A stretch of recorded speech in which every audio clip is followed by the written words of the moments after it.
Good morning, students. Okay, what happened? What are we talking about? Can we concentrate here on the board now? Okay, so today's topic is price. Okay, I told you price is defined under section. Too close. Too close. Too close. Louder. Too close. Good. Price का मतलब क्या होता है? How is it defined? Like we did the definition of goods, buyer, seller. अभी price की definition is like price means the money. Price means the money consideration for a sale of goods. मतलब monetary form में जो consideration pay की गई है किसके लिए? For sale of goods is the price. Clear? We have cleared it कि हमारा जो सेल ऑफ गुड्स एक्ट है उसमें consideration has to be in the form of money. इन्होंने सिर्फ मॉनेटरी कंसिडरेशन को वो दिया है, मतलब वेटेज दिया है. अदर देन दैट इन्होंने किसी भी टाइप ऑफ कंसिडरेशन को इंक्लूड नहीं किया. That is what I have said you. ठीक है कि सेल ऑफ गुड्स एक्ट में सिर्फ और सिर्फ क्या आएगा? Money and nothing else. Okay, now ascertainment of price मतलब आप प्राइस को ascertain करते कैसे? The price may be fixed by the contract, agreed to be fixed in a manner provided by the contract, then determined by the course of dealing between the parties. अब मान लो जो आपका price है goods का, आप उसे fix कैसे करोगे? मतलब समझोगे कैसे कि क्या प्राइस है? पहली चीज तो वो कॉन्ट्रैक्ट खुद में लिखा होगा. मान लो if this case goes to the court, court को पता कैसे चलेगा जिस गुड्स पे डिस्प्यूट है उसका प्राइस क्या है? उसका प्राइस असर्टेन करोगे कैसे? This is the question here. समझ आया question? What is the question? Okay, कैसे असर्टेन करोगे? इवैल्यूएट करोगे. क्लियर? सो आपकी फर्स्ट चीज है, पहली चीज तो fix by the contract itself, कि जो आपने कॉन्ट्रैक्ट में फिक्स किया था that shall be the price of the goods. Clear? Second thing, agreed to be fixed in a manner provided by the contract.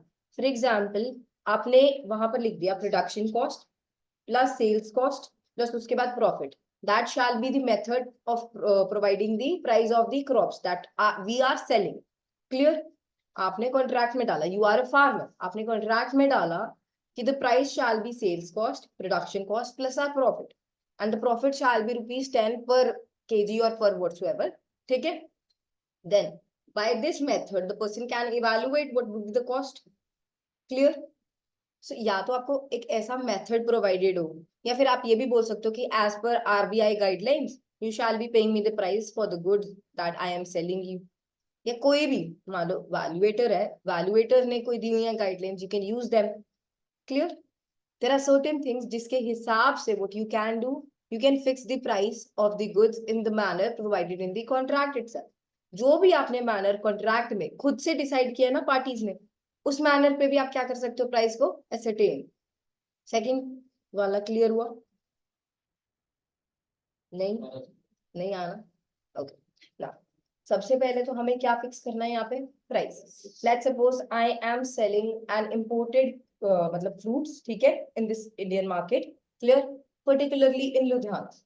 Okay, Ludhiana में जिनके साथ भी मैं कॉन्ट्रैक्ट कर रही हूँ उन्हें होलसेल पे सेल कर देगा. ऑफ कोर्स रिटेल पे तो we do not make these contracts generally. ठीक है? होलसेल पे जब बल्क में जाते हैं गुड्स तभी हम बनाएंगे ना कोई कॉन्ट्रैक्ट. क्लियर? क्योंकि वहां पे हैवी लॉसेस होंगे इन केस जो सेल है उसमें कुछ दिक्कत आती है तो. क्लियर? तो मान लो मेरा जो इम्पोर्टेड प्रोडक्ट्स है वो I am working from Mumbai and वो कहाँ पे आते हैं? लुधियाना में. So I am working with somebody some seller here. या तो मैं उन फ्रूट्स का प्रोडक्ट या जो भी गुड्स मैं मंगवा रही हूँ इम्पोर्टेड, उनका प्रोडक्ट मैं कॉन्ट्रैक्ट में लिख, उनका प्राइस मैं कॉन्ट्रैक्ट में लिख दूँ कि दिस कॉस्ट ₹100 पर kg, ₹100 पर मतलब ₹2000 पर kg, whatsoever the price will be. Contract में लिख दिया मैंने कि जितना भी मैं आपको केजीज भेजूंगी प्राइस उसका पर केजी होगा 100 या 2000 व्हाटसोएवर. क्लियर? सेकंड, अब मैंने वहां लिख दिया it shall be the price that is taken up in the foreign market. Let's suppose मैंने वो यूएस से मंगवाए हैं, इंपोर्ट करे हैं मतलब जो फ्रूट्स है ना, in the US market plus my charges of import. Clear? And plus my profit. मतलब वो पहले तो यूएस की मार्केट में प्राइस चेक करेंगे, then import charges shall be added to it, उसके बाद my profit will be added to it. मतलब मैंने एक मेथड प्रोवाइड कर दिया कि जितना भी वहां की लोकल मार्केट में इसका प्राइस है वो, प्लस मेरे इंपोर्ट चार्जेस जो भी मैंने इंपोर्ट एक्सपोर्ट पे किए हैं, देन सेकेंड थिंग मेरा प्रॉफिट। क्लियर? अब एक मेथड प्रोवाइड कर दिया मैंने, वो पर्सन उसके बेसिस पे इवेलुएट कर लेगा कि क्या प्राइस है इनका। क्लियर? सेकेंड चीज समझ आई? समझ आई? दिस इज बेसिकली जैसे इंडस्ट्रीज में सेटअप करती है उनके प्राइसेस। मान लो एक फोन है या एक पेन है, उसका प्राइस कैसे सेटअप होता है? पहले तो रॉ मटेरियल जो लगा होगा उसका प्राइस, प्रोडक्शन कॉस्ट, उसके बाद जो भी उनकी एक्स्ट्रा एक्सपेंसेस आए होंगे, इलेक्ट्रिसिटी बिल, वाटर व्हाटसोएवर, ठीक है, देन ट्रांसपोर्टेशन वगैरह का। क्लियर? उसके बाद वो उसमें ऐड करते हैं अपना प्रॉफिट। यही करते हैं ना? यस और no? Yes. Have you ever seen कि इंडस्ट्रीज कैसे सेटअप करती हैं अपने प्राइसेस को? Those who haven't seen what they do, पहले तो वो अपने सारे एक्सपेंसेस को इंक्लूड करेंगी, एक्सपेंसेस के बाद प्रॉफिट ऐड करके ही तो सेल करेंगी ना। Expenses plus profit is equal to sale होता है ना। उससे अगर उससे कम पे सेल करनी है तो लॉसेस ले रही है। अगर वो उस प्राइस से जितना उनका एक्सपेंडिचर आ रहा है उससे भी कम पे सेल कर रहे हो आप कोई चीज, तो आप लॉसेज ही तो करवा रहे हो ना। अगर आपको प्रॉफिट्स चाहिए किसी बिजनेस में, then you have to add profit to your expenditures. Clear? This could be the method of ascertaining. Second वाला है कि आपने कॉन्ट्रैक्ट में लिख दिया कि आप क्या मैनर में इवैल्यूएट करोगे या फिक्स करोगे प्राइस। सेकंड वाला समझ आया अभी? Is it clear? Online students, is this clear? Yes, ma'am. Okay, then third one है determined by the course of dealing between the parties. कि मान these parties have been dealing continuously since years, ठीक है, या since months, तो whatever they were doing, मतलब whatever price they were selling, चाहे इस बार आपने कॉन्ट्रैक्ट में प्राइस ना भी लिखा हो, the price shall be saved। मान लो आप कंटिन्यूअसली किसी शॉप से कोई चीज लेकर आते, ठीक है, तो उसका प्राइस का सेम ही रहता है ना, whenever you go next time also until जो प्राइस इंक्रीजेस, ठीक है, then the shopkeeper tells you ना द प्राइस हैज इंक्रीज्ड। अगर उसने नहीं बोला तो you will pay the same price only, है ना। मान लो आप एक शॉप पे, आपको लेस का पैकेट पसंद है, ठीक है, लेस 20 रुपीज का होता है छोटे वाला पैकेट। क्लियर? एक 50 हो एक 20। मान लो you are used to buying that 20 वाला पैकेट। Clear? you go every time, you go every week, you go every day, you buy that packet for 20 rupees, you take that packet, you give the shopkeeper 20 rupees. Now the shopkeeper will tell you when it becomes of 25, he'll give you notice na ki that this the price has increased, now pay me 5 rupees more. Clear? Till then you will be paying 20 only na. So third wala point kya hai? Determined by the course of dealing, कि जिस course of dealing में, जिस dealing से, जैसे जिस तरीके से you were dealing with each other, जिस मैनर में you were dealing with each other, it will be decided by that dealing rule. Third वाला पॉइंट भी समझ आया कि जिस मैनर में भी आप डीलिंग करते आ रहे हो सिंस इयर्स, वही price shall be taken up. Clear? Point में जब कॉन्ट्रैक्ट इन्फॉर्म होता है उसमें हम अपने एक्सपेंस प्रॉफिट लॉस को सब लिख के देते हैं। नहीं बच्चे, ऐसा नहीं लिखते। मान लो कॉन्ट्रैक्ट हो रहा है of sale of goods, then you have to jot down the price of the goods. नहीं तो मान लो the price would have increased, कि आपको सेल करनी है फ्यूचर में, the person will take the price in future, तो आप ये लिख सकते हो कि whatever would be the market price plus my profit. ठीक है? या simply you would be putting कि what would be the market price. अब मान लो गोल्ड है, gold is a thing only ना, it can be sold. Clear? तो आपने जब खरीदा था it costed you 5000। Clear? Now its pricing is 7000 और 8000 व्हाटसोएवर। ठीक है? मान लो you have made a contract today to sell the gold 2 years after. ठीक है? फ्यूचर गुड्स वाला, मान लो you have been ascertaining, you are saying कि that person will sell me goods, ठीक है, after 2 years and I'll resell it to you, you are making this। ठीक है? अब ये तो वैसे तो कंटिंजेंट वाला पार्ट आया, but whatsoever here we are doing the sale of goods. Clear? Contingent क्यों आया? क्योंकि if the person A won't be selling the gold to person B, then person B जो होगा वो आगे सेल नहीं कर पाएगा ना। ठीक है? कंटिंजेंट गुड्स आए, बट ये है तो गुड्स का ही पार्टी ना, सेल ऑफ गुड्स का कॉन्ट्रैक्ट तो बन रहा है ना इसमें। ठीक है? अब मान लो उस पर्सन ने लिखा whatever would be the price, जिस टाइम पे मैं आपको सेल करूंगा, shall be the price you would be paying. मतलब जो मार्केट प्राइस है, we will be ascertaining the price of goods on the market price. जो मार्केट प्राइस होगा उस टाइम पे गोल्ड का, हम उसको लेंगे कि हमारा सेलिंग प्राइस है। जिस टाइम पे हम फिक्स नहीं कर सकते ना प्राइस, मान लो फ्लक्चुएट होता है ना, गोल्ड का प्राइस, सिल्वर का प्राइस हो गया, प्लैटिनम का हो गया, जिनका प्राइस बहुत फ्लक्चुएट होता है, हम उनका कोई मैनर एसरटेन कर लेते हैं कि किस मैनर में हम उसको प्राइस को फिक्स करेंगे। during the sale. Clear? So, समझ आया? Can I ask anybody out of this class कि क्या समझ आया? Will you be able to explain, or otherwise अगर नहीं समझ आया तो you can tell me right now. समझ आया? Everybody? Okay, Sandhya, what did I say अभी?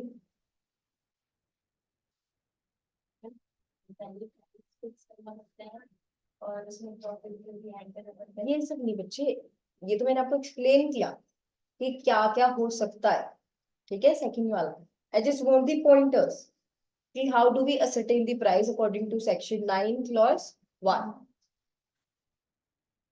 Fixed by the party. ठीक है, fixed by both the parties in the agreement itself, the contract itself. First, second one, In any manner. okay, they can set up some manner in which they will be deciding the price in the contract itself. Second one हो गया done. Third one, Course of dealing they are. okay, the price will be dependent upon the course of dealing they are dealing the goods with. Clear? तो ma'am पहला, excuse me ma'am हाँ जी बच्चे, ma'am third point clear नहीं हो रहा। मैं बता रही हूँ बेटा, यस मैम। ठीक है? जो हमारा सेक्शन 9 क्लॉज 1 है, वो हमें हेल्प करता है असरटेन करने में। मैनेज बताता है कि कैसे कैसे आप असरटेन करोगे, फिक्स करोगे अपना प्राइस। पता लगेगा आपको कि सेल ऑफ गुड्स में जो आप गुड सेल कर रहे हो उनका प्राइस क्या है। पहली बात तो आपने सीधा सीधा लिख दिया कॉन्ट्रैक्ट में कि ये प्राइस। क्लियर? दूसरी बात, जो फ्लक्चुएटिंग गुड्स होते हैं जिनका प्राइस फ्लक्चुएट होता रहता है, उनका कैसे डाल सकते हो कि एज पर मार्केट प्राइस या एज पर आरबीआई गाइडलाइंस या securities market whatsoever the authority would be, जो डील कर रही है उसमें, they shall be taken up as, because stocks and shares are also included in goods, we know that, and stocks and shares का price fluctuate होता है बहुत ज्यादा। So we would be putting कि जो भी मैंने आपके साथ कॉन्ट्रैक्ट किया है ये सेल करने का, the price shall be the price जो उस दिन पे होगा। ठीक है? क्लियर? तो ये सेकंड वाला क्या है कि इन द मैनर, कोई भी ऐसा मैनर डाल देना, कोई भी ऐसी बॉडी को रेफर कर देना, अथॉरिटी आरबीआई से भी, कि उनके अकॉर्डिंगली जो उस दिन प्राइस होगा ना, उनकी साइट्स पे, मतलब डिपॉजिटरीज जो पर्सन है डिपॉजिटरी, वो आपका डीमैट अकाउंट खोल के देता है, उसमें your prices keep fluctuating, so whatever my demat account would be showing on that day, you can put that as well, कि जो भी मेरे डीमैट अकाउंट में या सिक्योरिटीज एक्सचेंज पे उस दिन प्राइस चल रहा होगा उस स्टॉक का, I will be selling my goods on that price. Clear?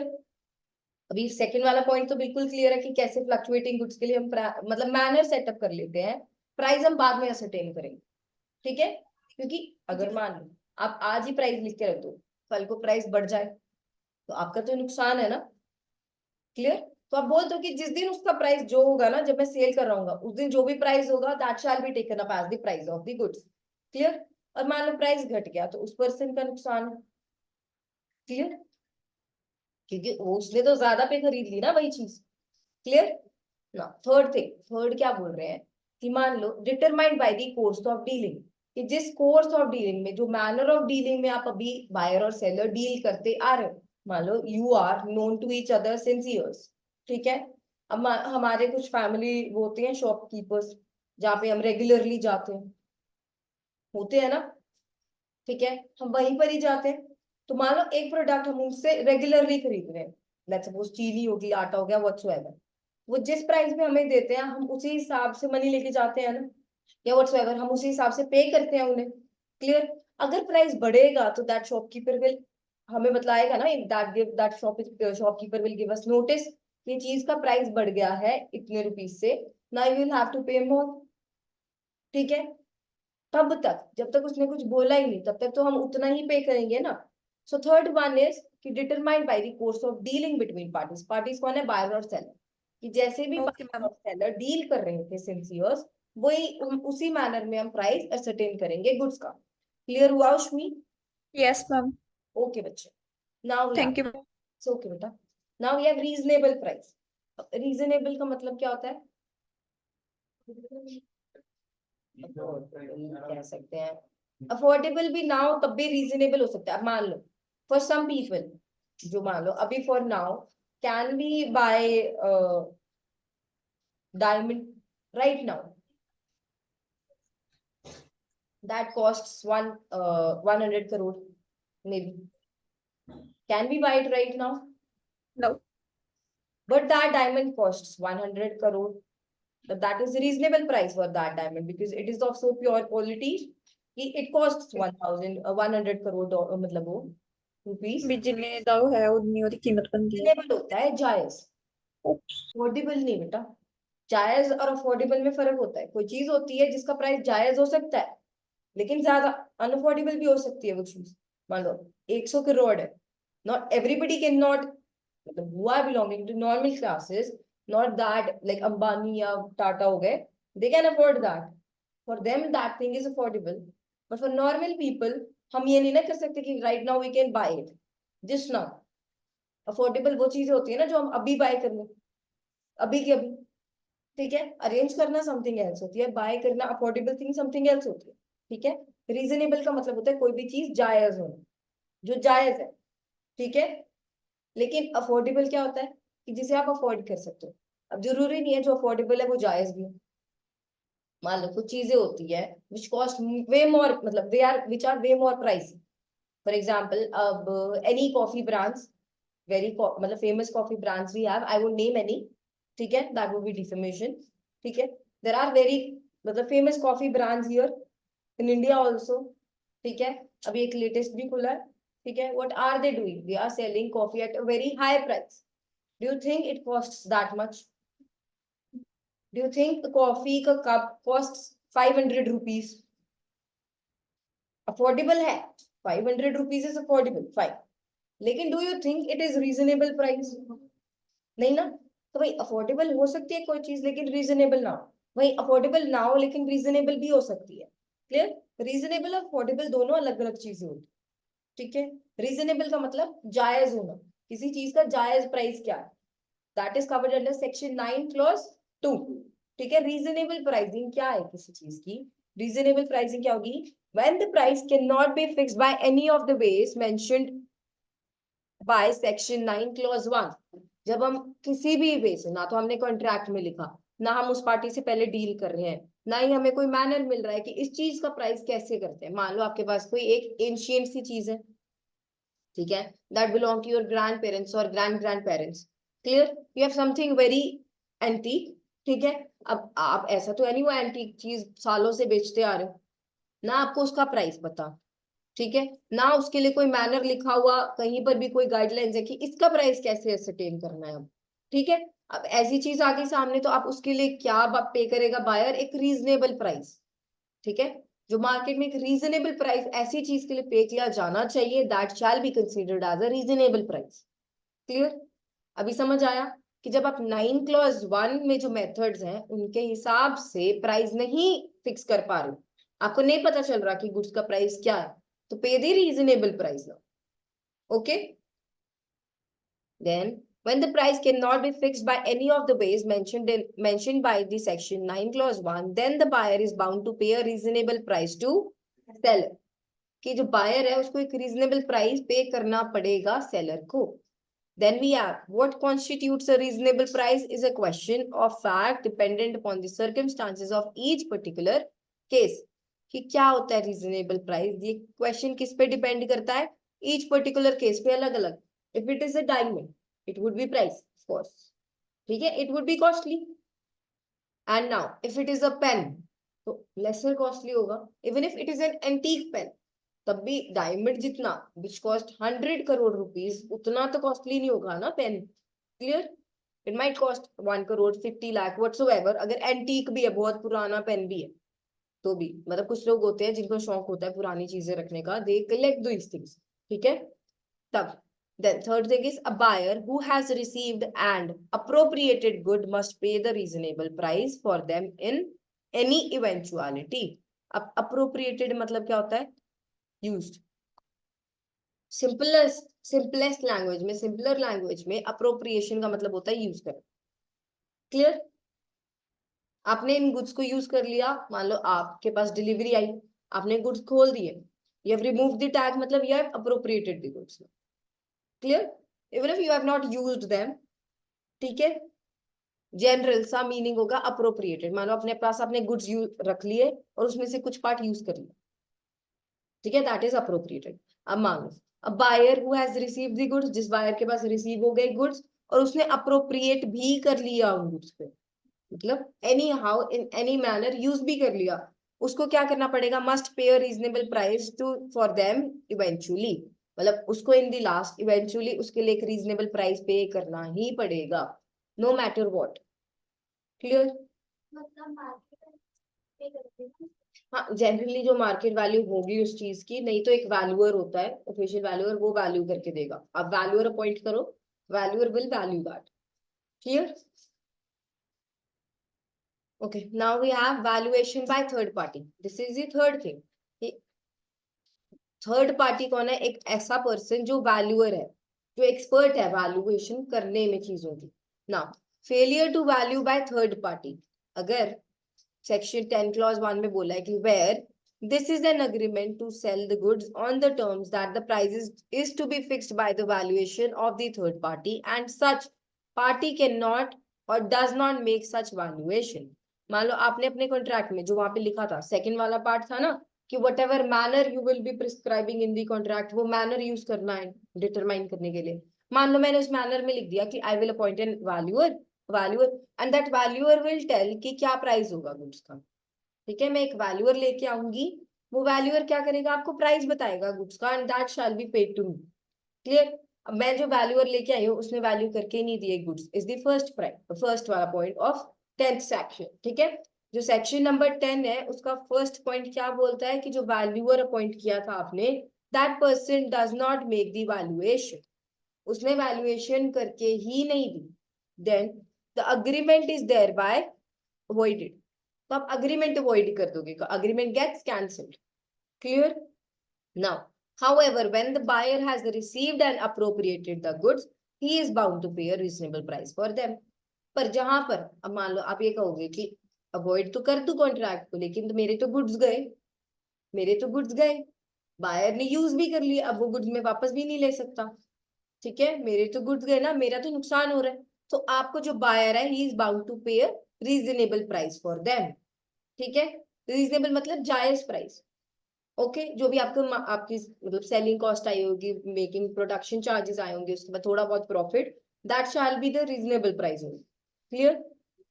Now either party at fault and remedy, अगर दोनों में से कोई एक पार्टी फॉल्ट पे है, मतलब दोनों में से एक पार्टी ने कुछ गड़बड़ कर दी कॉन्ट्रैक्ट में, तो इसकी रेमेडी क्या है, सेक्शन 10 क्लॉज 2 में बताई गई है, where the third party is prevented from making valuation by the defaulter or by the default of seller or buyer, then the party not at default may sue the party at default for damages।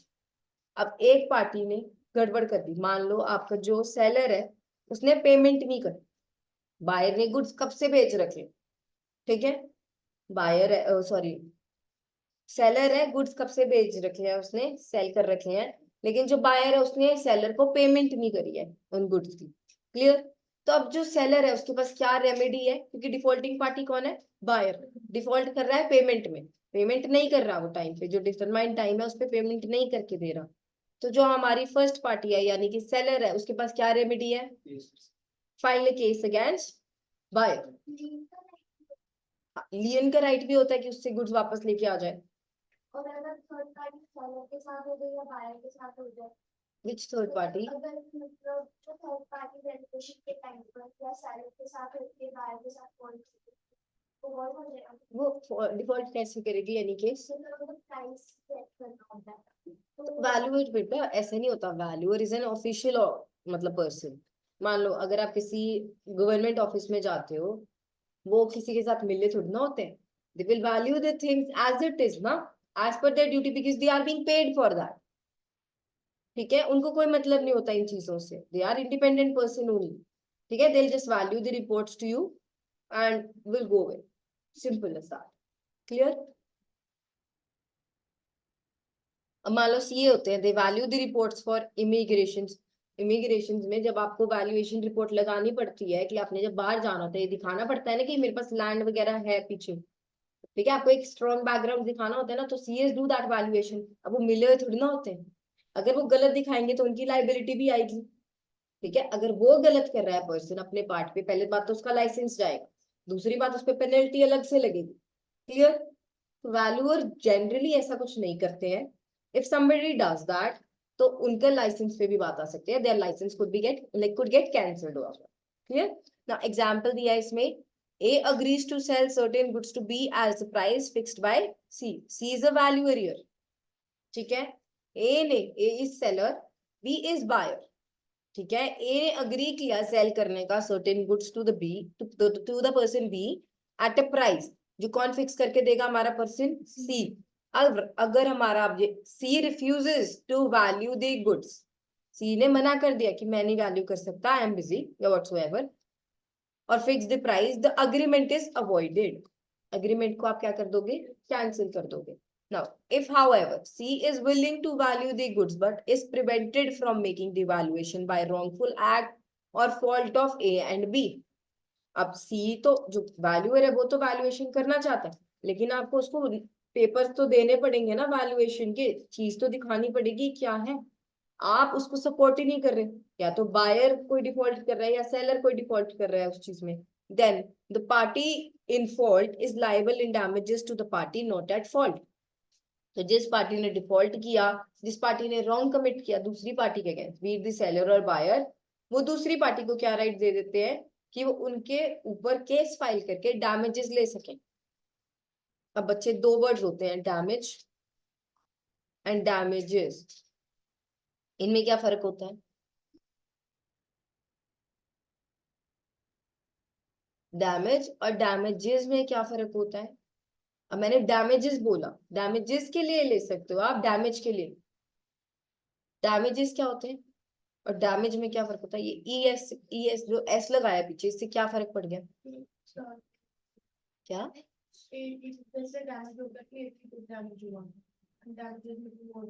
No no no damage छोटा मोटा नुकसान, damage से थोड़ा बड़ा। No.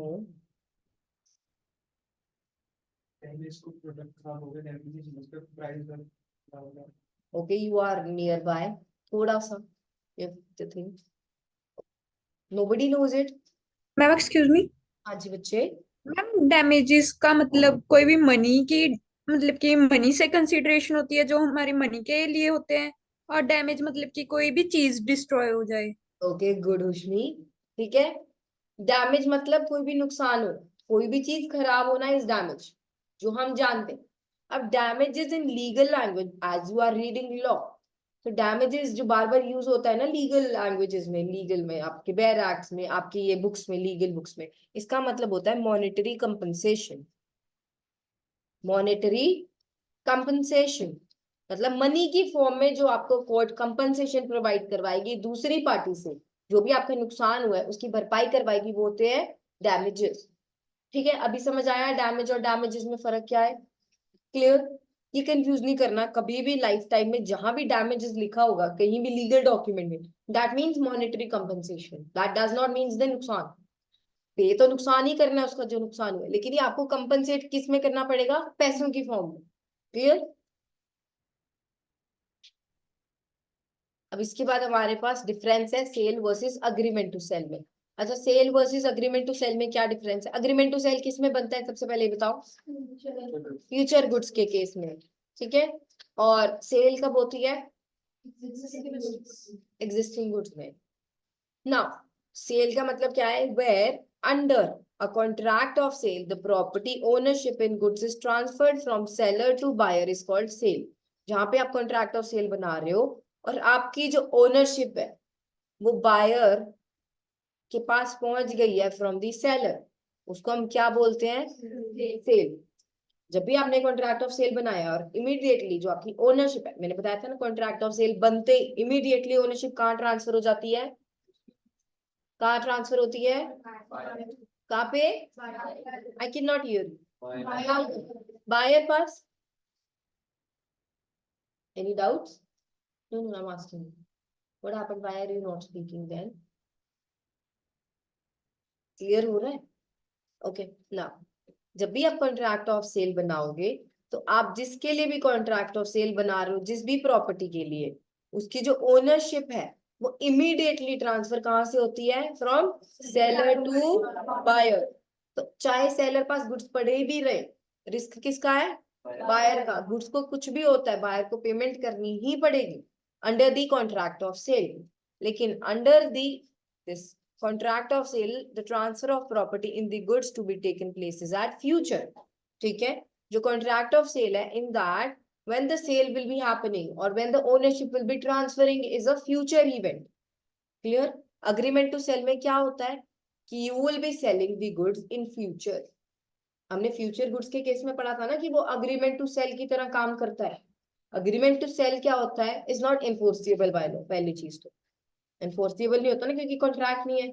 दूसरी चीज, अब यहाँ पे contract of sale which is for मतलब which works as agreement to sell, in that case जो हमारी ओनरशिप है गुड्स की, it will be transferring to buyer in a future date. It will not transfer now but it will be transferring in a future date. समझ आया ये concept? Sure हो? Otherwise I can tell it again, let me know. First second benches. Okay, now हमने ऊपर बच्चे देखा था जो हमारे फ्यूचर गुड्स होते हैं वो कैसे ऑपरेट करते हैं? अग्रीमेंट टू सेल की तरह। ठीक है, अग्रीमेंट्स जो होते हैं मैंने आपको बताया था इनफोर्सिएबल नहीं होते। पहली चीज तो इतना समझ आ गया, इनफोर्सिएबल नहीं होते।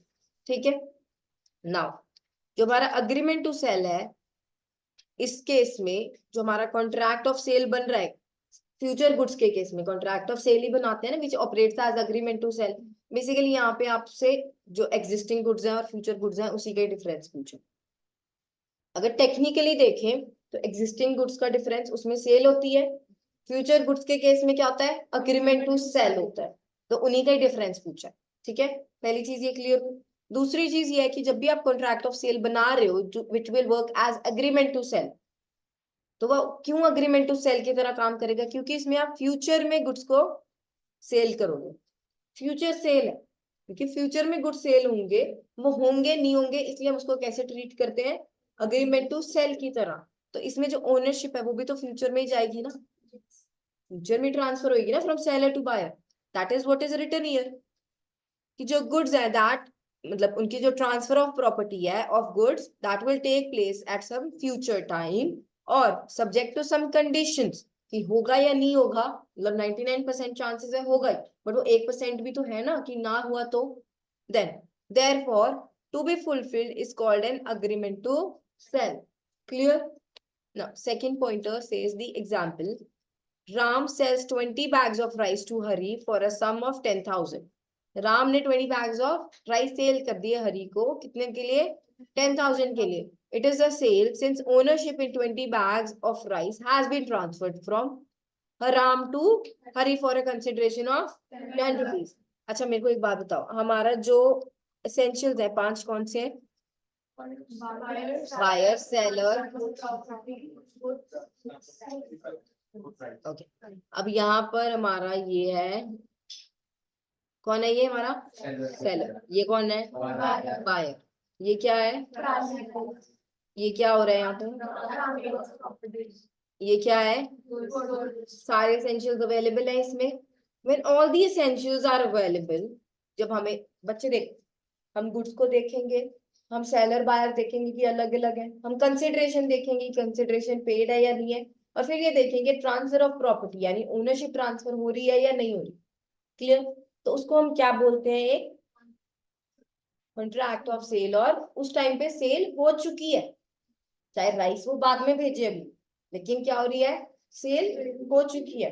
लेकिन अब इस केस में देखना, Mani agrees to buy 1000 kgs of cement to arrive by a certain ship in a future date. एक शिप से अराइव होएगी, अब वो शिप डूब गई तो then the property in goods will pass to buyer only when the goods arrive. जब तक गुड्स नहीं आते तब तक प्रॉपर्टी मिल जाएगी उसको ओनरशिप राइट्स मिलेंगी नहीं। then also the agreement is subject to condition that the ship arrive in the port with goods. Condition क्या है? कि गुड्स के साथ पोर्ट पे आए शिप। ठीक है, that is the condition here. तो जहां पे कंडीशन अटैच हो गई प्लस फ्यूचर गुड्स की बात हो गई, प्लस जब हमें पता है कि यहाँ पे हो भी सकता है और ना भी हो सकता हो, तो वहां पे सेल नहीं होती है। ठीक है, देन थर्ड वन हमारा है ट्रांसफर ऑफ रिस्क। रिस्क कब ट्रांसफर होता है? सेल के केस में। immediately. ठीक है, तो buyer becomes the owner of the goods as soon as the certain contract is made, hence the buyer bears the risk. Immediately risk transfer होगा buyer पे and the buyer will bear the risk. But इसमें seller continues to be the owner of the goods, क्योंकि हमने अभी ownership transfer नहीं की ना, cell तो future date में होगी, तो ownership भी transfer नहीं हो रही, तो seller will bear the risk that lies, ठीक है, in the goods. So seller is the one who will bear the risk of the goods himself in the case of agreement to sell. Clear? Fourth one क्या है? Rights created. Creates a rights in rem. Right in rem मतलब against the property. Creates a right in personam मतलब right against the person. यहाँ पर right in rem, जब आपने goods buy कर ली, आप पे ownership rights आ गए, तो वो goods आपके हैं against the whole world. अब कोई भी पूरी दुनिया में उन गुड्स के साथ कुछ भी करता है, यू हैव अ राइट कि आप उस पर्सन पे केस फाइल कर सकते। लेकिन अगर सेलर की गलती के कारण गुड्स आप तक नहीं आते, तो आपके पास राइट इन पर्सोनम रहता है, आप सिर्फ सेलर पे केस फाइल कर सकते हो। आप पूरी दुनिया पे केस फाइल कर दोगे, किसी को भी पकड़ लोगे, सिर्फ सेलर को, ठीक है। तो यहाँ पे राइट इन पर्सोना मतलब एक पर्सन के अगेंस्ट राइट होना, राइट इन रेम मतलब पूरी दुनिया के अगेंस्ट राइट होना। आपके पास अपनी प्रॉपर्टी के अगेंस्ट सारे राइट्स आ गए, that is right in rem. और राइट इन पर्सोना मतलब आपका राइट है एक against one person, that is the seller. Okay, now type of goods. Sale can be made only in respect of specific और ascertained goods, ठीक है। अनअसर्टेन्ड goods का इसमें नहीं कंटेन होता, which are not ascertained, उनको हम कंटेन नहीं करते हैं सेल के एम्बिट में। ओके, जब तक सेल हो नहीं जाती तब तक, ठीक है। Then second one, an agreement to sale may be made for future and contingent goods. ये फ्यूचर या कंटिंजेंट गुड्स का केस किस में आता है? अग्रीमेंट टू सेल, क्योंकि दोनों में कंडीशंस अटैच्ड होती हैं, दोनों में गुड्स सेल होंगे नहीं होंगे हमें पता नहीं है। क्लियर? ना टाइप ऑफ कॉन्ट्रैक्ट कैसा? Generally executed contract. एग्जीक्यूटेड का मतलब क्या होता है? जो कंप्लीट हो चुका है, एग्जीक्यूट हो चुकी है चीज, ठीक है। एग्जीक्यूट मतलब लागू करना ना। अब सेल में तो लागू हो चुकी है ना वो चीज, ओनरशिप गई, सेल हो चुकी है, तो जनरली ये क्या होते हैं? एग्जीक्यूटेड कॉन्ट्रैक्ट्स होते हैं जो हो चुके हैं। लेकिन sale of good sorry agreement to sale के केस में एग्जीक्यूटरी जो होंगे, which have the nature of being executed। अब मान लो ये हो चुका है, executed मतलब हो गया, execute किया जाना मतलब executory, जो execute होने लायक है उसको हम executory बोलते हैं, ठीक है। अब applicable, applied मतलब हो गया, applicable मतलब हो सकता है, सेम केस है। executed मतलब हो गया, executory मतलब हो सकता है, based on these conditions की होगा या नहीं होगा। समझ आया ये difference? Any doubts in this difference? Then we have remedies. अच्छा, सेल के केस में रेमेडीज क्या होंगी बायर के पास?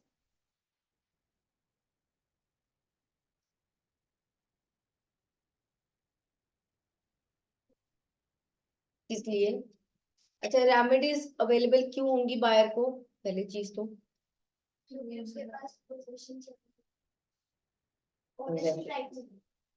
वो ठीक है बेटा, लेकिन सेलर ने कुछ किया होगा या कुछ हुआ होगा गुड्स के साथ, तभी तो केस फाइल करेगा या कुछ करेगा। मान लो उसके साथ कुछ गलत किया दूसरी पार्टी ने, तभी उसके पास राइट आता है ना। हमने अभी क्या पढ़ा था कि जब भी एक पार्टी गलत करती है तब दूसरी पार्टी पास क्या आता है? राइट आता है कि वो उस पर केस फाइल कर सके, ठीक है। तो यहाँ पे फॉर सेलर्स ब्रीच क्या होगा? जो पहला केस है उसमें क्या है? बायर के राइट्स नहीं है, ये बायर की ब्रीच के बारे में बात कर रहा है कि बायर ने गलती की है। दूसरे केस में सेलर की गलती है, तो बायर गलती कर रहा है तो किसके पास राइट आएगा? सेलर के पास। तो सेलर कैन, अगर मान लो, sue for the price of goods even if goods are in his possession, चाहे गुड्स अभी भी सेलर के पास है तब भी वो केस फाइल कर सकता है कि मेरे को गुड्स के पैसे दिलवाओ ताकि मैं गुड्स भिजवाऊं, ठीक है। कि मैंने जो कॉन्ट्रैक्ट ऑफ सेल किया था, ये गुड्स लेने नहीं आ रहे, ना मुझे प्राइस पे कर रहे हैं, ना ही ये एग्जीक्यूट करने की बात कर रहे हैं कॉन्ट्रैक्ट को, ठीक है।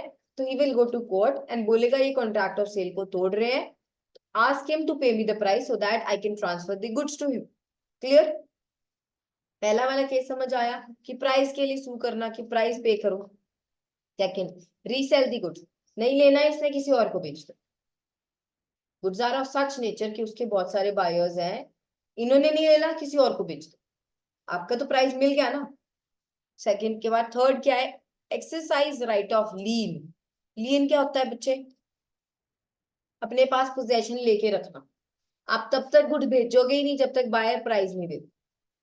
बायर बोल रहा है मुझे गुड्स भेज दो, आपने बोला पहले प्राइस पे कर, ठीक है।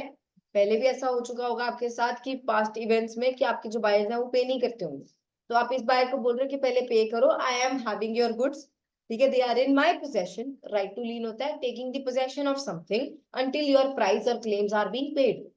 जब तक आपके जो क्लेम्स हैं, जो प्राइजेस हैं, जो सेकंड पार्टी ने पे करने हैं, तब तक आप उसकी प्रॉपर्टी को होल्ड करके रख सकते हो, ठीक है। मान लो आपने किसी पर्सन को पैसे दिए थे, ठीक है, 20,000 रुपीज दिए थे, वो पर्सन आपको पे नहीं कर रहा, सो आप उसकी कोई कैटल, आप उसकी कोई बाइक को होल्ड करके रख सकते हो अपने पास जब तक वो पेमेंट ना करते। दिस इज राइट टू लीन, लेकिन ये खुद से नहीं, कॉन्ट्रैक्ट सॉरी कोर्ट के ऑर्डर से ही करना, ठीक है।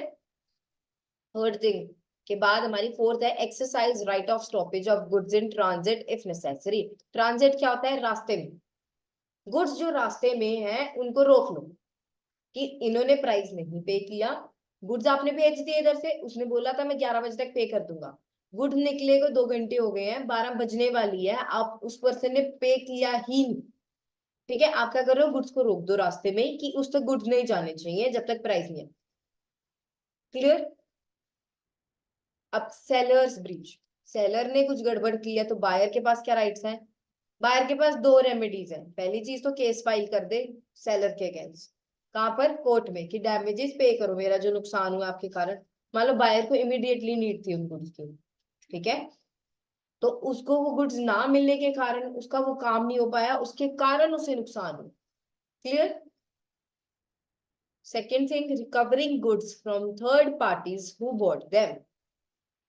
थर्ड पार्टी जब सेल हो चुकी है ना, आपने पैसे पे कर दिए, गुड्स आपके हो चुके हैं, बायर जो सेलर है उसने किसी और को भी बेच दिए वो गुड्स, जो सेलर है उसने थर्ड पार्टी को बेच दिए गुड्स, तो आप क्या करोगे, थर्ड पार्टी से जाकर गुड्स वापस भी ला सकते हो। ये गुड्स मेरे हैं, आई एम दी ओनर, ये पर्सन के पास सेलिंग की अथॉरिटी नहीं है, गुड्स मैं खरीद चुका हूँ, कॉन्ट्रैक्ट ऑफ सेल बन चुका है, मैं प्राइस पे कर चुका हूँ, बस डिले की डिलीवरी में, ठीक है। हमने ऊपर देखा ना डिले कर सकते हैं डिलीवरी में, तो डिले हुई डिलीवरी में, बाकी मैं सब कुछ कर चुका हूँ, कॉन्ट्रैक्ट ऑफ सेल बन चुका है, ओनरशिप अब मेरी है, तो जो ओनर है वो जाके अपने गुड्स वापस तो ला ही सकता है ना। सेकेंड राइट उसका क्या है, थर्ड पार्टी से गुड्स वापस ले आओ, क्लियर, ये समझ आया।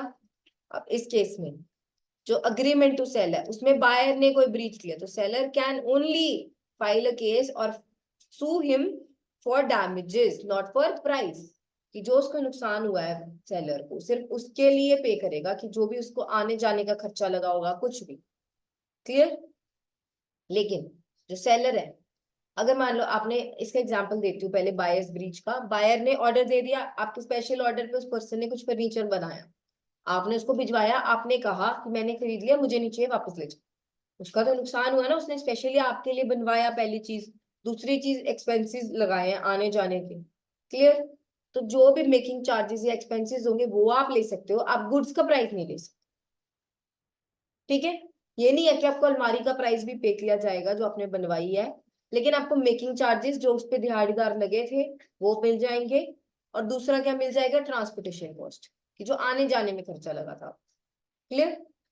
सेकंड, सेलर ने कुछ ब्रीच कर दी, सेलर ने गड़बड़ करी है, the buyer can sue the seller for damages and sue the third party who bought those goods. आपने स्पेशल ऑर्डर पे अलमारी बोली थी, आपने कहा था मुझे चाहिए, इमीडिएटली चाहिए, उस पर्सन ने किसी और को सेल कर दी, आपका नुकसान हुआ, आपको चाहिए थी, इमीडिएट नीड थी आपकी, वो नीड फुलफिल नहीं हुई, प्लस कॉन्ट्रैक्ट तोड़ा उस पर्सन ने, तो कॉन्ट्रैक्ट के लिए आप क्या करोगे, सेलर पे केस फाइल करोगे कि डैमेजेस पे करो और थर्ड पार्टी से गुड भी ला, क्लियर। थर्ड पार्टी ने पे किया होगा वो आगे आएगा, जनरली थर्ड पार्टी नहीं पे कर नहीं दे सकती ना वापस, जब जिस केस में क्वेश्चन इज गुड, कि थर्ड पार्टी को जब गुड टाइटल मिले, एग्जिस्टिंग गुड्स है, एग्जिस्टिंग गुड्स थर्ड पार्टी आके लेके चलेगी कॉन्ट्रैक्ट और सेल बना के, उसका तो वैलिड है ना, कि वो अभी आई है, पैसे पे करके लेके चली गई, उसने वैलिडली उसका होल्ड किया है टाइटल, जब उसके पास गुड टाइटल होगा तो आप डैमेजेस के लिए क्लेम कर सकते हो बस। नहीं मोड़ बात सुन, ऐसा नहीं है। फिर आप कोर्ट में किस लिए जा रहे हो? कोर्ट ऑर्डर करेगा फिर तो मोड़ेगी। कोर्ट का ऑर्डर कौन टालता है?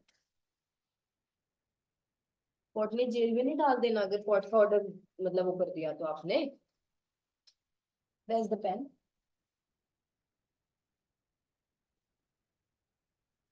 Thank you. ठीक है, अगर आप कोर्ट के ऑर्डर्स को नहीं मानते हो that is considered as contempt of court, मतलब डिसओबेइंग द कोर्ट, उसके लिए आपको जेल भी हो सकती है। क्लियर? तो कोर्ट्स के तो सभी ऑर्डर्स मानेंगे ही ना, ऑफ कोर्स। तो कोर्ट के ऑर्डर लेके जाओ ना, क्यों ऐसे ही जाना है आपको? एज बीइंग लॉ स्टूडेंट्स आपको पता होना चाहिए ना आपके राइट्स क्या है। कोर्ट का ऑर्डर लेके जाओगे, अगले पर्सन को तो मानना ही पड़ेगा। क्लियर? खुद से जाओगे लड़ाई झगड़े करके आओगे बिना बात के। Then we have right to resale. अब राइट टू रीसेल किसके पास आता है? Once an effective sale is made, seller cannot resell the goods as the property vest in the buyer. However, if subsequent buyer has purchased the goods in good faith for the value and without the knowledge of prior sale, he gets a good title of such goods. मान अब इसमें क्या बोल रहे हैं कि जो right to resale है, अगर आपको सेल हो चुकी है, यू आर द ओनर, आपने कॉन्ट्रैक्ट ऑफ सेल बनाया, आप प्राइस पे कर आए, उसने डिलीवरी करनी थी, उसने किसी और को डिलीवरी करके उससे भी पैसे ले लिए, ठीक है, आपके पास डिलीवरी पहुंची थी। ऑनलाइन में होता है ना कभी कभी यू पे द प्राइस लेकिन आपके पास कभी डिलीवरी नहीं पहुंचती।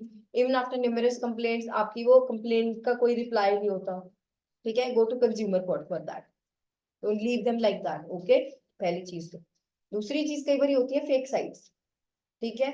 तो क्या हुआ, मान लो अगर ऐसा हुआ था इस केस में कि जो सेलर है उसने क्या किया, आपसे भी प्राइस ले लिया, सेकंड पार्टी से भी प्राइस ले लिया, लेकिन गुड्स एक ही के पास गए। तो जो जिसके पास गुड्स गए वो तो उसके पास तो ओरिजिनल टाइटल क्या है ना, क्योंकि सेम टाइम पे आप प्राइसेस पे कर रहे हो और सेम टाइम पे आप गुड्स के लिए प्लेस कर रहे हो ऑर्डर को, ठीक है। तो उसके पास गुड टाइटल जाएगा गुड्स का, वो ओनर होगा, लेकिन आप अभी क्लेम कर सकते हो अपने डैमेजेस। पहली चीज तो ऐसा कर नहीं सकता सेलर, अगर आपने प्राइस पे कर दिया कॉन्ट्रैक्ट ऑफ सेल के अंदर तो आपका कॉन्ट्रैक्ट पूरा मानते हैं, आपको ओनरशिप मिल गई, उस केस में तो रीसेल कर ही नहीं सकता, ठीक है।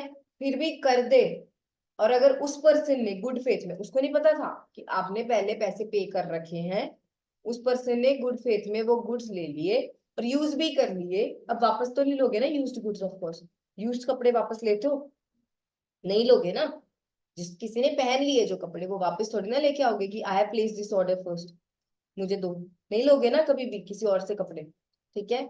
तो ऐसी कोई चीज है which can not be taken back, तो give that person a good title and claim another goods from this person जो सेलर है, और plus the damages as well, जो आपको नुकसान हुआ वो भी ये पे करेगा और नए गुड्स भी दे।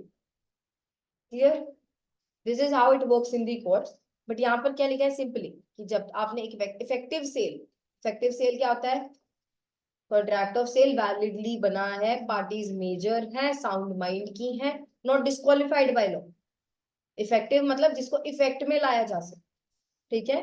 इफेक्टिव सेल जब हो गई तब seller can not resale the goods, seller पे ऑब्लिगेशन है वो रीसेल करेगा ही नहीं, लेकिन सब्सिक्वेंट बायर, बायर के साथ एक और बायर था, सेम टाइम पे दोनों ने प्लेस किया ऑर्डर, लेकिन उसने एक ही के पास, उसके पास गुड्स एक ही अवेलेबल थे, उसने एक के पास भेज दी, जिस पर्सन को गुड टाइटल मिला और उसने गुड फेथ में, अच्छी फेथ में खरीदा था, उसने कोई आपको ऐसे तंग नहीं करना था, ठीक है। एंड उसको ये नहीं पता था उसने प्रायर सेल कर दी इनकी, पहले आपको भी ऑर्डर के लिए कंफर्मेशन दे चुका है, ठीक है, और मुझे भी दे रहा है, उसको नहीं पता ये सब, तब that person shall get the good title of such goods, मतलब उसको गुड टाइटल भी मिलना चाहिए, अच्छे से ओनरशिप भी मिलनी चाहिए। अब इस पर्सन पास क्या राइट्स है, अब यहाँ पे किसने गलती करी, सेलर ने, तो सेलर के लिए बायर के पास क्या क्या राइट्स है, सॉरी इधर है, ठीक है, buyer has the right to recover the goods, अगर थर्ड पार्टी से नहीं ले सकता तो recover the damages and file करो case against the seller. Clear? समझ आया? Now where seller makes a resale, जब सेलर ने रीसेल कर दिया गुड्स को, the subsequent buyer who takes the goods for consideration without notice of the prior agreement gets a good title. मैंने बोला ना अग्रीमेंट टू सेल में क्या होता है, लेकिन आपने बोला था ऑर्डर, उसने किसी और को दे दिया, तो उस पर्सन को तो अच्छा टाइटल मिलेगा ना, उसको क्या पता, आपने पहले ऑर्डर दिया हुआ है, आपके ऑर्डर पे बनी है ये चीज, उसको पसंद आई, वो एक्स्ट्रा प्राइस पे करने को तैयार था इस चीज के लिए, सेलर ने बेच दी चीज, ठीक है, तो आप क्या करोगे, वो तो पर्सन लेके जाएगा गुड टाइटल, लेकिन आप सेलर पे क्या करोगे, केस फाइल करोगे, वो आपको गुड्स भी देगा, डैमेजेस भी देगा, और जो आपका नुकसान हुआ है वो भी पे करेगा, ठीक है, आने जाने का आपको भी तो लगा होगा ना, वो सब पे करेगा कौन, सेलर। और कई बार कोर्ट को अगर पता लग जाता है ना कि सेलर ने ये सब कुछ प्रॉफिट के लिए किया था, तो वो जो प्रॉफिट उसको हुए होंगे ना, वो भी आपको दिलवा देता है कोर्ट, इन्हीं प्रॉफिट्स के कारण you did this immoral act ना, तो submit that profits in the court itself. Clear? Then the remedy available to the original buyer is that he can sue for damages only. Clear? जो original buyer था, पहला buyer था, उसके पास क्या right रह गया, सिर्फ केस फाइल करने का डैमेजेस के लिए।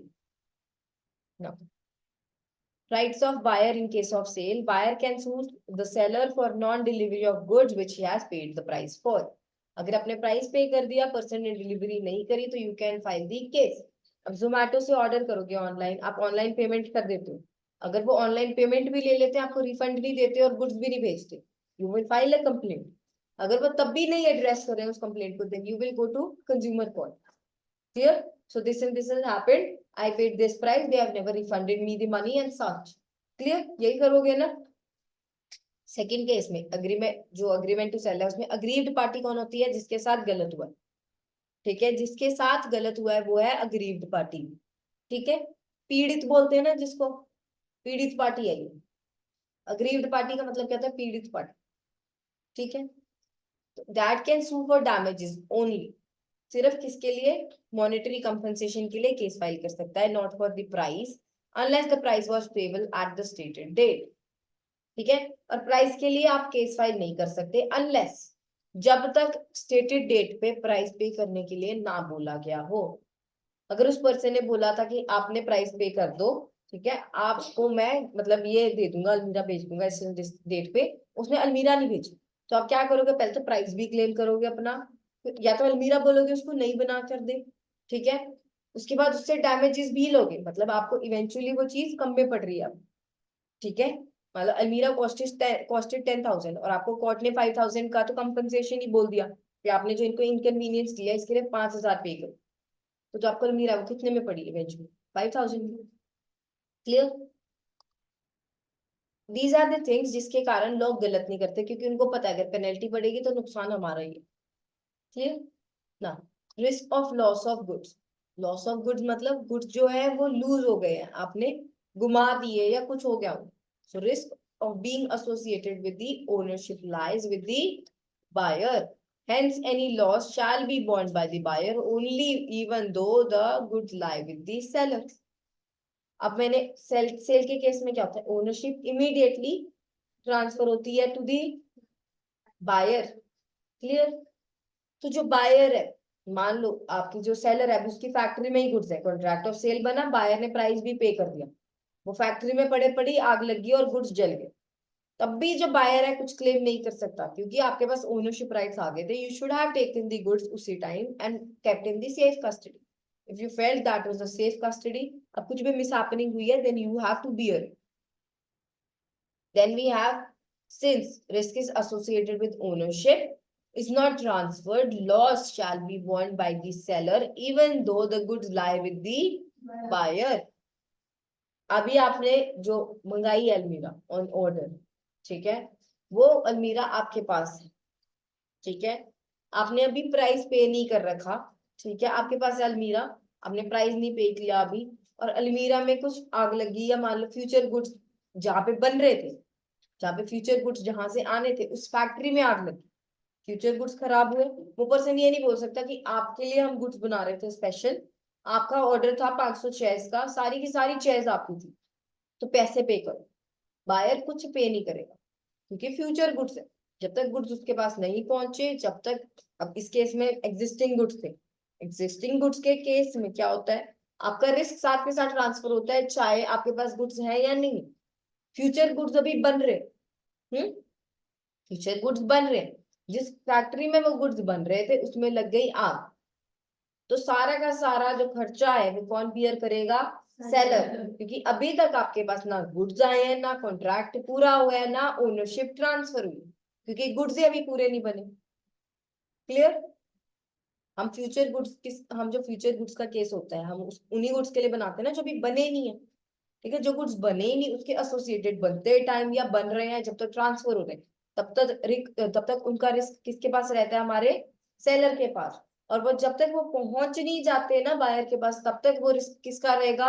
सेलर का। इन बिटवीन उनके साथ कुछ भी होता है, सेलर्स लाइन। क्लियर?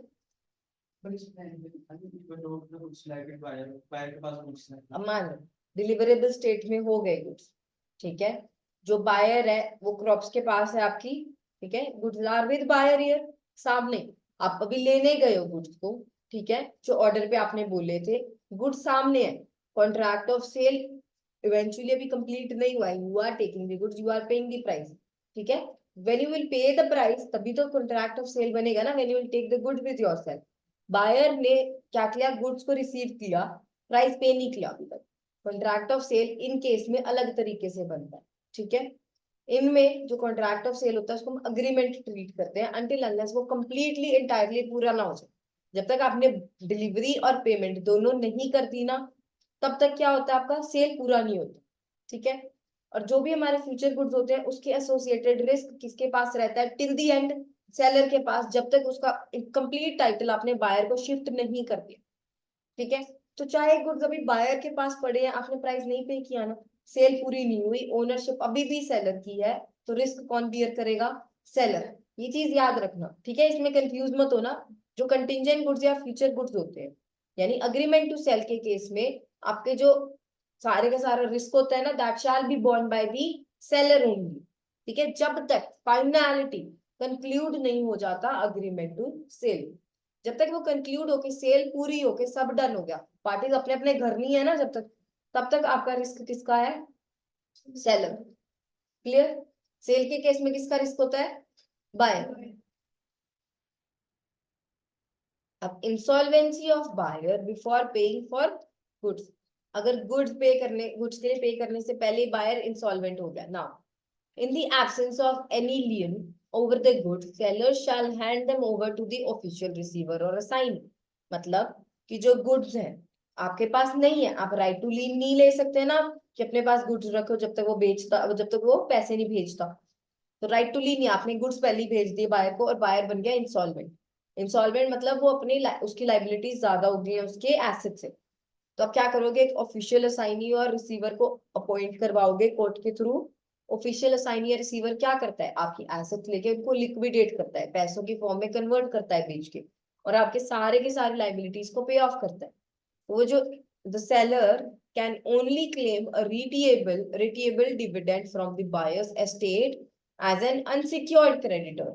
मतलब कि अगर उसके पास पैसे बचे तब तो वो आपको पे करेगा। अनसिक्योर्ड क्रेडिटर का कैसा होता है मतलब नेचर, कि उसको पेमेंट तभी होती है जब पैसे बचते हैं, वो सिक्योर्ड नहीं है, उसको प्रायोरिटी नहीं मिलेगी, ठीक है। उसको प्रायोरिटी कब मिलेगी? जब सभी और सबके सब पे ऑफ हो चुके हैं। सबसे पहले हम प्रायोरिटी किसको देते हैं? प्रेफरेंस को। फिर किसको देते हैं? डिबेंचर्स। सबसे पहली जाती है डिबेंचर्स को, फिर जाती है प्रेफरेंस को, फिर जाती है हमारे सिक्योर्ड क्रेडिटर्स को, फिर हमारे अनसिक्योर्ड क्रेडिटर्स आते हैं, ठीक है, लास्ट में, और लास्ट में जाएगी इक्विटी का। क्लियर? ऐसा ही होता है ना, सबसे पहले हम डिबेंचर्स को पे ऑफ करते हैं। Debentures are are major shareholder, जो सिक्योर्ड क्रेडिटर्स की तरह ही काम करते हैं, जिन्होंने हमें सिक्योर्ड क्रेडिट दिया हुआ है। हमारे पास पैसे हैं चाहे नहीं, हम सबसे पहले किसको पे करेंगे? डिबेंचर होल्डर्स को। उसके बाद किसको पे करेंगे? प्रेफरेंस शेयर होल्डर्स को, क्योंकि उन्हें प्रेफरेंस मिली। इसके बाद कहीं कौन आते हैं? Unsecured creditors. क्लियर? अनसिक्योर्ड मतलब ये सिक्योर नहीं है, इनको पेमेंट तभी मिलेगी जब पैसे बचे, ठीक है। अब क्या होगा? ये क्या कर सकता है? डिविडेंड क्लेम कर सकता है अपने इन पैसों पे, जो भी बचेगा ना उसमें से एक पोर्शन मिलेगा तो वो क्लेम कर ले, पैसे बच रहे हैं तो पैसे क्लेम कर सकता है। क्लियर? बेसिकली वो उसकी एस्टेट में से, एस्टेट मतलब होता है प्रॉपर्टी, ठीक है, एस्टेट मतलब प्रॉपर्टी, जो भी उसकी, जो हमारा बायर है इसकी जो प्रॉपर्टी है, ठीक है, बायर्स एस्टेट मतलब बायर की जो प्रॉपर्टी है उसको बेच के जो ऑफिशियल रिसीवर या ऑफिशियल असाइनी पैसे लाएगा, वो पहले बाकी क्रेडिटर्स को पे ऑफ करेगा जो आपके सिक्योर्ड है, फिर अनसिक्योर्ड पे आएगा, और आपका नेचर कैसा होगा, अनसिक्योर्ड क्रेडिटर जैसा। सेलर का कैसा नेचर रहेगा इसमें, अनसिक्योर्ड क्रेडिटर जैसा। क्लियर। सेकेंड वन है इंसॉल्वेंसी के केस में seller need not part with goods until he is paid for such goods. Seller को अपने आप को गुड्स से अलग करने की नीड नहीं है जब तक उसको उसकी पेमेंट नहीं मिल जाती in case of future goods. Clear. अब he can refuse to hand over the goods to the official receiver unless the full price is paid। Agreement to sale के केस में जो सेलर है उसका रिस्क है ना, यहाँ पे रिस्क किसका था, बायर का था, तो उसको कोई दिक्कत नहीं थी भेजने में गुड्स भी, उसको लगा कि पैसे तो मिलेंगे, लेकिन यहाँ पे रिस्क तो बायर सेलर का है ना अग्रीमेंट टू सेल के केस में, तो उसको जरूरी नहीं है गुड्स तब तक भेजना जब तक उसको पूरी की पूरी पेमेंट नहीं हो जाती। वो अपने पास गुड्स रख सकता है, इवन ऑफिशियल रिसीवर को भी ना दे चाहे। ठीक है, ऑफिशियल रिसीवर को भी तभी देगा जब ऑफिशियल रिसीवर उसको पूरी पेमेंट करवा देगा उन गुड्स। क्लियर, समझ आया ये वाला पॉइंट कब आया। Then we have insolvency of seller. अब जो सेलर है वो इंसॉल्वेंट हो जाए तो the buyer can claim goods from the official receiver और असाइनी। ठीक है, सेलर को आपने पेमेंट कर दी और वो इंसॉल्वेंट हो गया, वो आपको गुड्स नहीं बेच सकता। ठीक है, क्यों, क्योंकि उसके सारे गुड्स सारी एसेट्स कौन ले गया, उसका ऑफिशियल रिसीवर, जिसने लिक्विडेट करके पैसे पे ऑफ करने हैं। तो आप जाओगे, आप ओनर हो ना, आपको सेल तो होगी थी, प्राइस आपने पे कर दिया, आप ओनर हो, ओनरशिप ट्रांसफर है सेल के केस में। आप जाओ ऑफिशियल रिसीवर के पास, उसको बोलो मैं ओनर हूँ इन गुड्स का, ये ओनर नहीं है सेलर, मैं ओनर, मेरे को गुड्स नहीं भेजे इसने, ठीक है, तो मुझे मेरे गुड्स दे दो, तो आप उससे अपने गुड्स जाकर लेके आ सकते हो in the case of sale. लेकिन अग्रीमेंट टू सेल में buyer can claim only a retiable dividend from the price paid, cannot claim the goods since the property has not passed to him। Agreement to sale के case में transfer नहीं होती ना property, ठीक है, तो जब अगर उस टाइम पे सेलर इंसॉल्वेंट हो गया तो आप जाकर ऑफिशियल रिसीवर से प्रॉपर्टी नहीं ला सकते, आप सिर्फ उस पे क्लेम्स ले सकते हो, डिविडेंड ले सकते हो, जो भी आपको खर्चा आएगा, जो भी आपका नुकसान हुआ है वो ले सकते हो, वो भी अगर बचेगा तो। अदर देन दैट आप गुड्स नहीं लेके आ सकते अग्रीमेंट टू सेल के केस में, क्योंकि आप ओनर ही नहीं हो, किस बेसिस पे लेके आओगे goods. Then we have sales tax. A sale is liable to sales tax. जो सेल होती है that is liable to sales tax ना, क्योंकि वहां सेल हो चुकी है। लेकिन an agreement to sale is not liable to sales tax unless it becomes a sale. जब तक सेल होएगी नहीं, सेल्स टैक्स क्यों पे करोगे, इनकम नहीं होती तो इनकम टैक्स नहीं पे करते हैं ना, इनकम होती है तभी इनकम टैक्स पे करते हो। तो अग्रीमेंट टू सेल के केस में अभी तो सेल हुई ही नहीं, तो सेल होगी तभी सेल्स टैक्स पे करोगे। क्लियर हुए सारे डिफिनेशन, ये जो सारे डिफरेंसेस के पॉइंट्स हैं।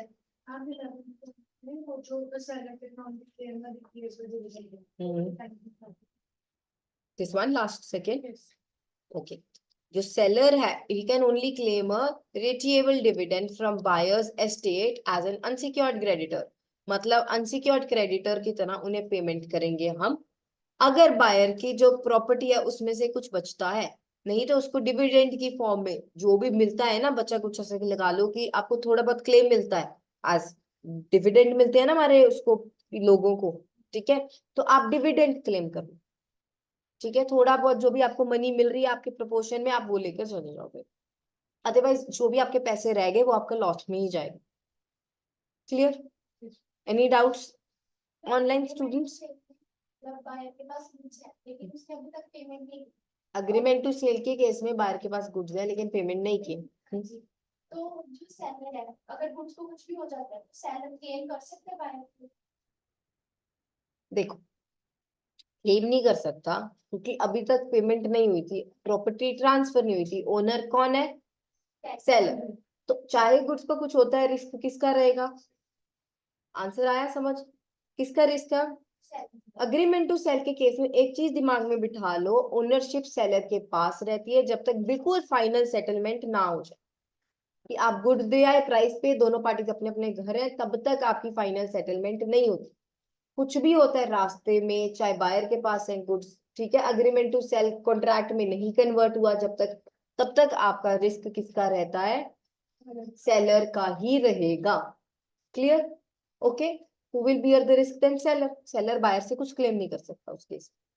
ओके, वो भी अनसिक्योर्ड क्रेडिटर की तरह ही क्लेम कर सकता है। अगर गुड्स को कुछ होगा तो बायर की स्टेट, अगर बायर मान लो उस टाइम पे इंसॉल्वेंट हो जाता है, तो पहले ऑफिशियल रिसीवर वो होएगा, असाइन होएगा, फिर वो पे ऑफ करना शुरू करेगा सब कुछ। अगर बचता है तो वैसे भी पे ऑफ कर देगा, नहीं तो नहीं करेगा, simple as that. Clear? Clear हुआ? अभी हमारे पास okay, you people want a break? Because it's already 10:47, so you can take a break. Then I'll be starting with this next, okay?